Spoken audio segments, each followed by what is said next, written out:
Deuteronômio capítulo 28, a segunda parte do capítulo, o Senhor Deus vai falar sobre as maldições da desobediência. Isso mesmo.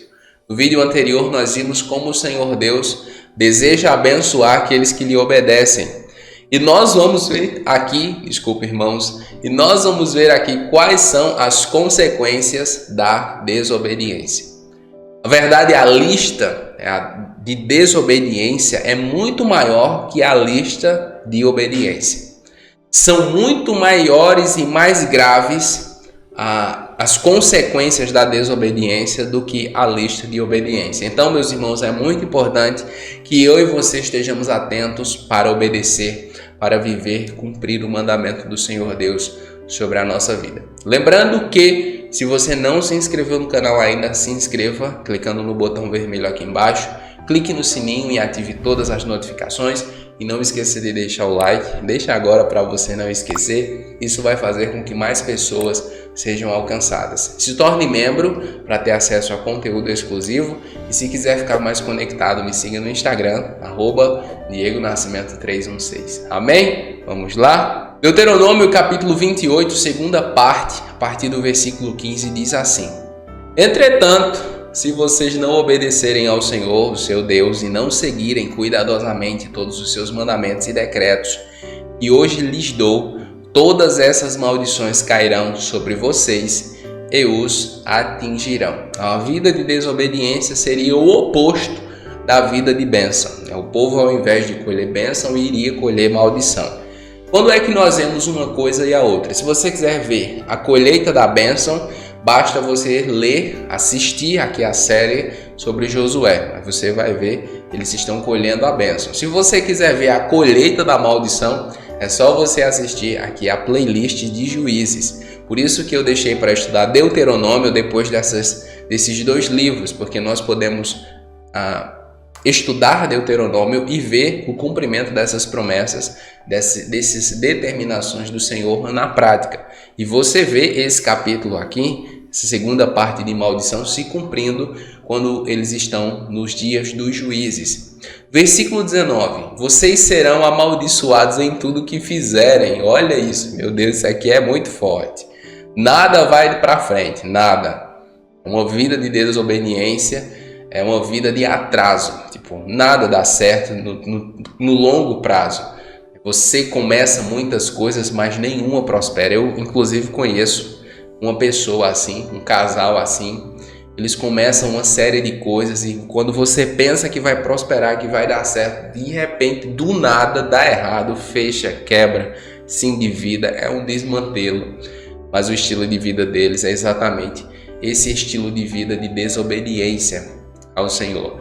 Versículo 20: O Senhor enviará sobre vocês maldições, confusão e repreensão em tudo que fizerem, até que vocês sejam destruídos e sofram repentina ruína pelo mal que praticam ao se esquecerem dele. Perceba que nessa lista, nessa consequência de maldições está a confusão. Nós temos visto muitos cristãos confusos, muitos cristãos perdidos, muitos cristãos sem saber o que fazer. E eu não me refiro aqui, irmãos, a situações excepcionais, tá? Porque em situações excepcionais, realmente você não tem um plano. Você o que é que eu vou fazer? Estou me referindo aqui a questões diárias, a como viver a vida, a como desenvolver seus relacionamentos, no seu trabalho, na questão da sua saúde mesmo. Enfim, nós temos clareza sobre isso. A Bíblia nos dá clareza. Mas em momentos excepcionais, realmente, nós não sabemos o que fazer, nós paramos para orar e conhecer a vontade do nosso Deus. O próprio Paulo fez isso, ele disse que não sabia o que o Senhor Deus fazia, então ele permaneceu em oração. Mas essa confusão aqui é confusão diária, pessoas que vivem perturbadas diariamente, pessoas que não sabem, que nunca sabem o que fazer, pessoas que começam a servir ao Senhor, de repente para de servir, enfim. É uma das consequências da desobediência. Confusão ao invés de paz e segurança. Versículo 21. O Senhor os encherá de doenças até bani-los da terra em que vocês estão entrando para dela tomar posse. O Senhor os ferirá com doenças devastadoras, febre, inflamação, com calor abrasador e seca, com ferrugem e mofo, que os infestarão até que morram. Ou seja, seria um povo que viveria atormentado por muitas enfermidades. E pensando, meus irmãos, nessas doenças, se você for observar bem, são todas doenças comprometedoras. Em que sentido? A produtividade deles seria totalmente comprometida. Toda comprometida. Eles não conseguiriam produzir absolutamente nada, porque doença após doença iria minar os seus resultados. Isso é muito importante.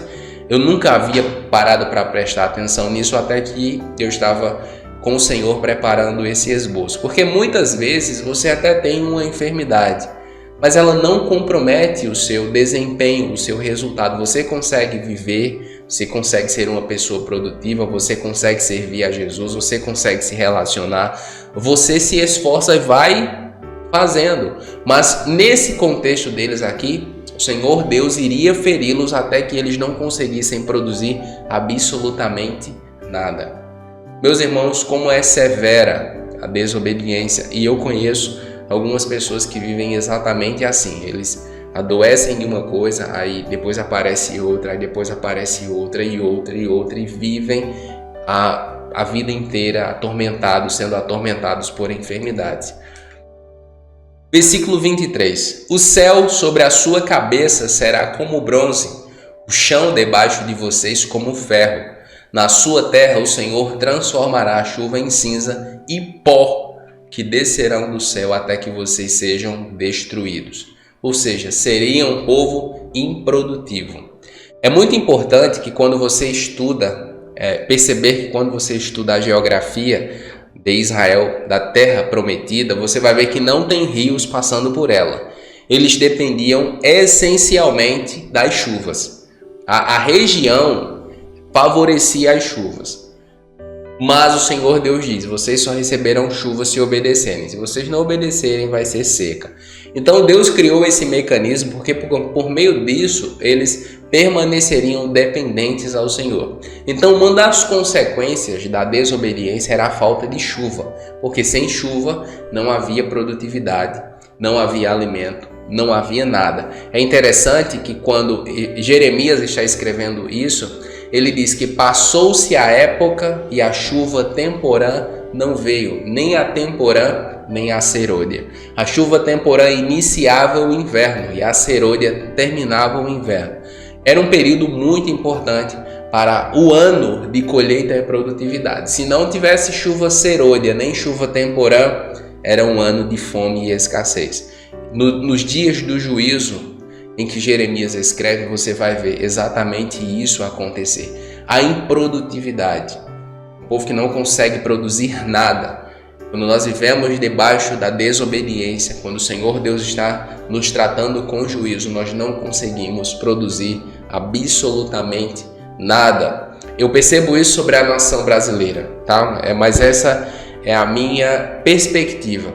Quando parece que nós vamos ficar bem, de repente vem um negócio, meu amigo, e desmantela tudo. Pode ver, pelo menos é a minha experiência como brasileiro, eu não sei se é a de vocês. E esses dias eu li um livro chamado A História do Brasil para Quem Tem Pressa. Meus irmãos, é interessante. Você só muda as gerações, mas nós, enquanto nação, cometemos os mesmos erros.